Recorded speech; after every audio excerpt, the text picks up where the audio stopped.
Welcome to Grieving Insomniacs. I am your host, Christy Haberman. I am glad you're here. Thanks for being a part of our community. A few disclaimers before we get started.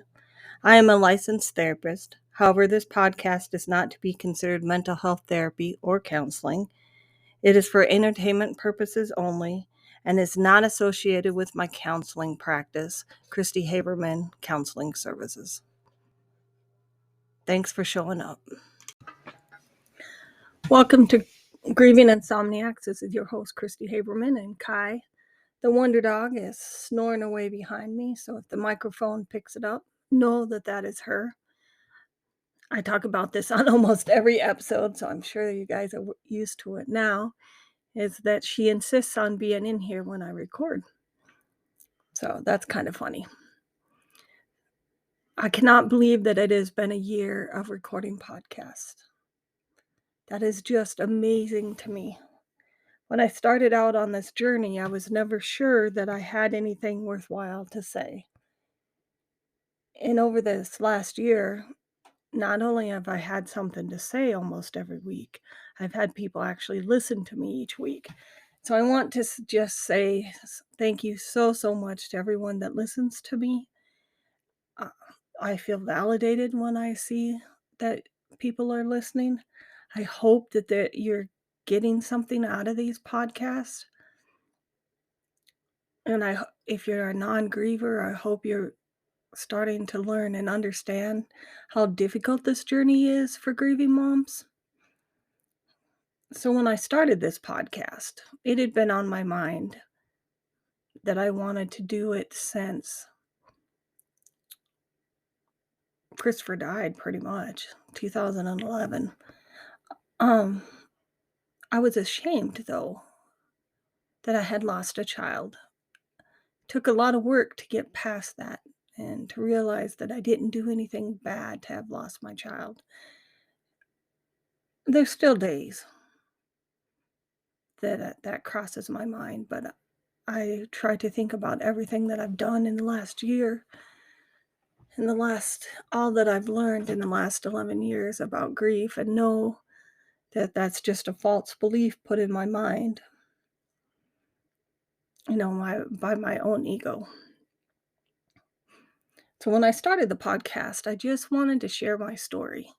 And I think it's really important that if you're a grieving mom, and maybe many of you do have people in your life that will listen to you tell your story over and over and over again. But I didn't have that. And so I needed to create a space for myself in order to do that. And there were some lessons that I don't want to call them lessons. What are they? I'm just going to say there's things I've learned through this process of grief. I learned them in a very painful way. And I wish I hadn't learned them. But as they say, it is what it is. Like, there's nothing you can really do about it. It's not like Christopher can come back. So my giveaway was a little bit of a bust. I didn't have anyone participate. And I kind of get it. I didn't really think about it when I first decided to do a giveaway, but there's been so much scamming here on Instagram and also on Facebook that totally understand. I also think about when I want to participate and I see a giveaway and I'm like, oh yeah, I'll participate in that. And I never do. I just go by. So it was kind of sad, but at the same time, I totally understand. I just appreciate that all of you listen to my podcast, and I wanted to find a way to give back. So I want to put this offer out there. I've been talking about myself for a year now. Every time I think there isn't possibly another topic to talk about when it comes to grief, something always pops back up.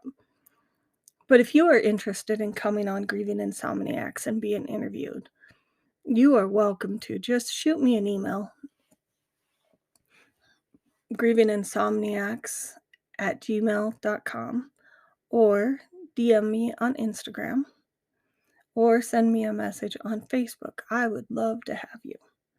How I do it is I do it via Zoom, so we would see each other, and I create an audio recording out of that. So I only have 30 minutes per episode, so I would break it up into many. And it's up to you what you want to talk about. I might ask you questions because I have questions. I want to talk to other grievers. I want to understand what's going on in their worlds because, at the heart of it, I'm a counselor. Always have been. So I'm curious about people.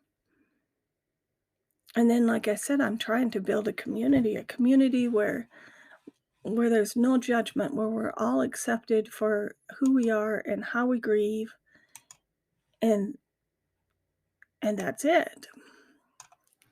So when I talked about doing the anniversary podcast, I said that I would go over what we've talked about so far.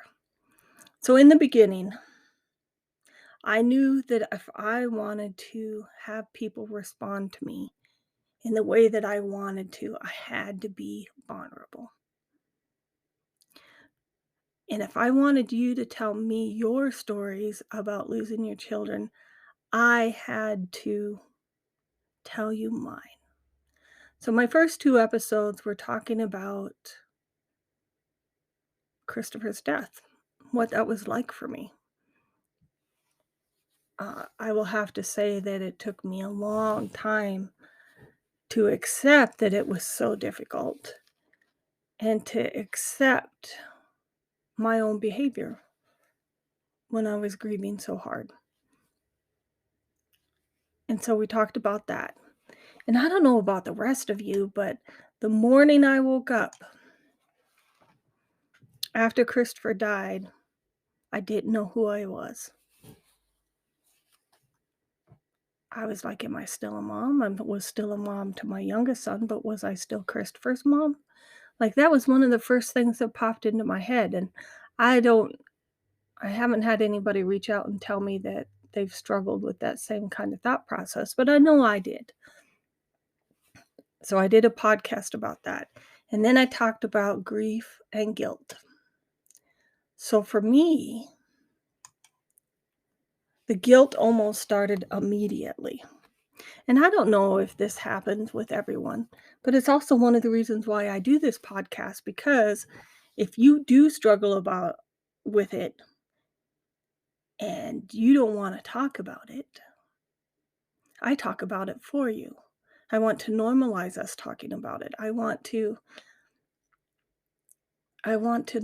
have us not be ashamed of the fact that we feel guilty. All's guilt is our inability to accept death. That's all it is. And thinking that we're socialized as women to take care of our children, and when something happens, we always feel guilty. Ask any new mom when their child first gets sick, and they'll tell you, yeah, I felt guilty. So then I talked about how unfair it was that my child died. I think this is universal. I don't even have to ask, because there is no one that's going to be like, yeah, it was fair that my son died. No, they're all going to say it's unfair. And then we talked about Mother's Day. Mother's Day is right around the corner again. Every year it's a struggle. But again, I put that on my podcast because people need to know. Say Happy Mother's Day anywhere. We have cards. We have so many things. And I don't think people understand how hard that is. And then I talked about the use of ritual. So the only thing a ritual is, it's something that you do in a regular order of things in order to honor someone. So that's how I use the term ritual. And so I have one for his birthday with, making his dinner, cheesecake, a whole thing. Have one for Christmas. In many ways, I use ritual to celebrate. So then I talked about nightmares. Something that I've struggled with for years, continue to struggle with. Yeah, nightmares were something that just, I don't know, hasn't gone away. Then the interview with Matt's mom. Thank you, Matt's mom, for coming in, talking about what it was like for you. I've been thinking about that a lot here lately. Then I talked about dreaming. And again, nightmares, dreaming. I'm one of those people that taught myself to remember my dreams. They provide a lot of information and insight to me, but I don't know that I would recommend it for everyone. Sometimes it's a little tough. And then I talked about secondary losses. So, secondary losses are things that you also lost through the death of your children. In my case, it's physical health. For many people, it's mental health.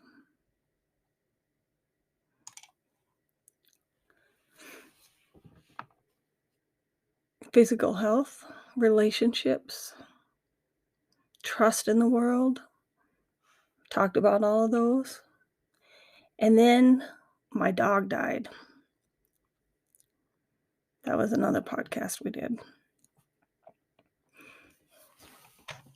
And how difficult each death has been since then. And then, can you really heal from grief? I don't know if you can. It's still there.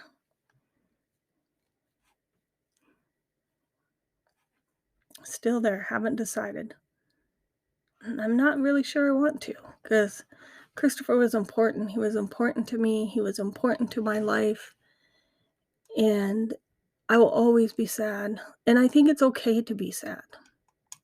Then I talked about the spiritual crisis and grief. When I did Trudy's interview, the death of her child made her be closer to God. Mine took me farther away. Then we talked about mediumship, what to look for. I'm still kind of on the fence on that one. And then the medical professionals and how they get grief wrong. That's one that I'd be really curious about is, do you struggle with your medical practitioners not understanding your grief and how it impacted your body?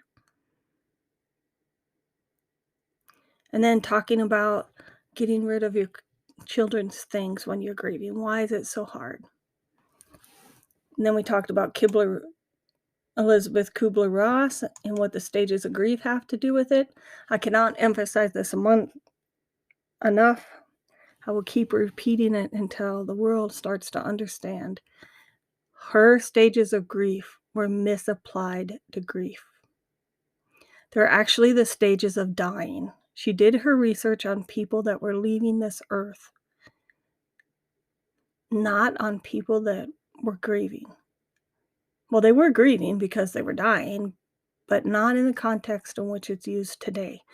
So please, please do not judge yourself because you're not experiencing Elizabeth Kubler-Ross's stages of grief.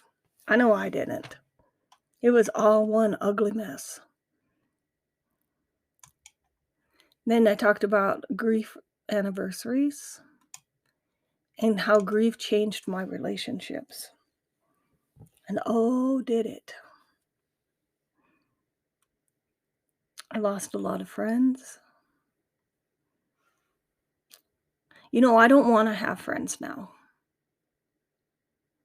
I don't. I find people tough. I don't want to be friends. And I think it's because it was so painful when Christopher died that I don't want anyone to be close like that to me again. So the people that I had before Christopher died, I'm still with them, still attached to them. But now I'm not. I'm not interested in new friends. It's just funny. Then I talk about mourning ourselves. This has been a big one for me. It was really a struggle, was mourning who I was before Christopher died. and facing who I am now. I'm just a little bit harder. I've come to realize that in the last month or so when life has been kind of difficult is that I'm harder. I've got a little edge to me. I used to always be so nice. I am not nice anymore. I don't think that's necessarily a bad thing because I let people walk all over me. But for the people that were doing the walking, it's been a little difficult. I talked about the changing faces of grief since 9/11. If you did not listen to that episode, what I said on that episode is that our culture surrounding grief really changed after 9/11, I believe, because we had this outpouring of grief nationwide, which made it more acceptable for people to express their grief. So now we have memorials on the grief anniversaries, and grief for the first time became very public. The last time I think before 9/11 would be John F. Kennedy's um, assassination, where the public mourned so hard. So that's what that show is about. And then, of course, the never ending question, why him? Why me? And then happiness and grief, can they coexist? And then I did an episode about my child died. I want to talk about my grief. So I had this experience this week. And we were talking about crying with my coworkers. And it's just casual conversation, right? And I didn't think about what I said. Because to me, it's just life, right? Just life. So what I said was, after Christopher died, I thought I had no tears left. There's been long periods of time that I could not cry. I was very sad,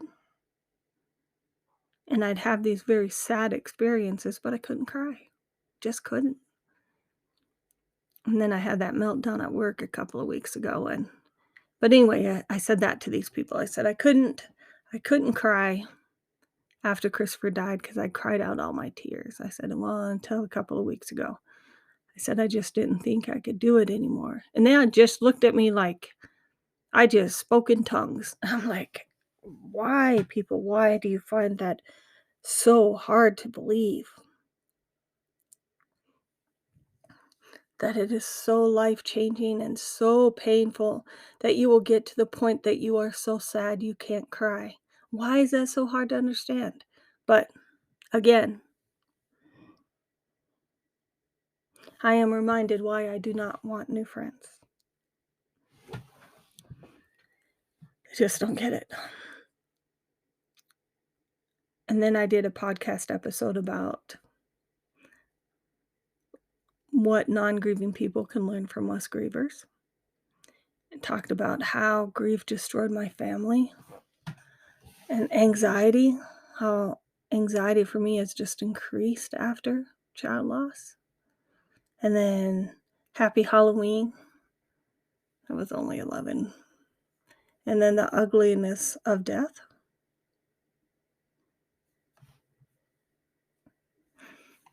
And if any of you have experienced this after someone dies, it is just sad how families fight over things and money.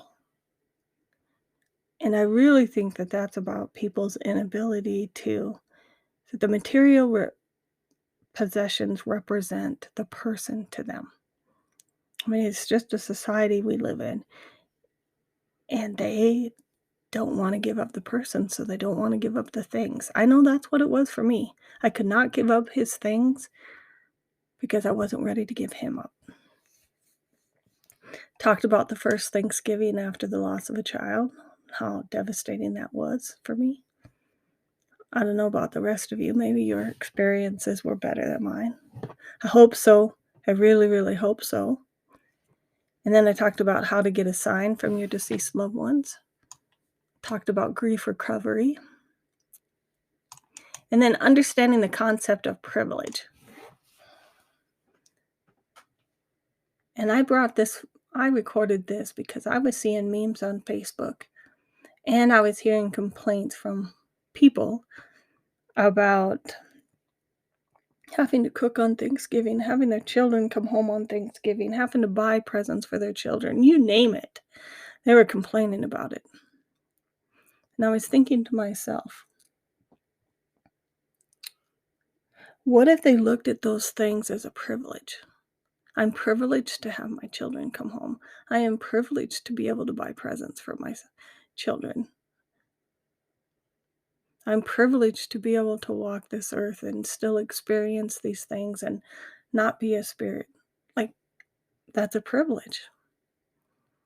It's a privilege to have somewhere to go, to have family that welcomes you with open arms. Many of us have lost our families, have lost, our children. We have lost our traditions through grief. Like, that is just something that people just don't understand. Then the Christmas blues, talking about how Christmas is never the same after you lose a child. There is someone always missing.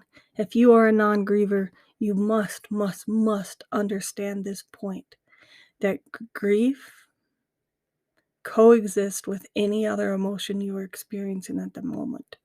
So yes, I can enjoy having my grandchildren around. I can enjoy my other children, but I will also still be sad because someone is missing. So then I talked about my secret shame and how that has really impacted my grief. And we all have something. I'm convinced of this. We all have something that we wish we coulda, would have done differently with our children. I'm not sure that everyone feels shame about it, but I know there's something. I feel shame. Other people might feel other things. I talked about trauma and the body remembers. That's why when anniversary dates come around, you start to feel not physically well, not feel emotionally well. That's because your body will remember even if your mind doesn't. And then I talked about how to use discernment when evaluating grief quotes and information. Be careful of that one. There's a lot of people out there that are selling the um, recover from your grief quickly, do this and you'll feel better. I just cannot emphasize enough that that's individual.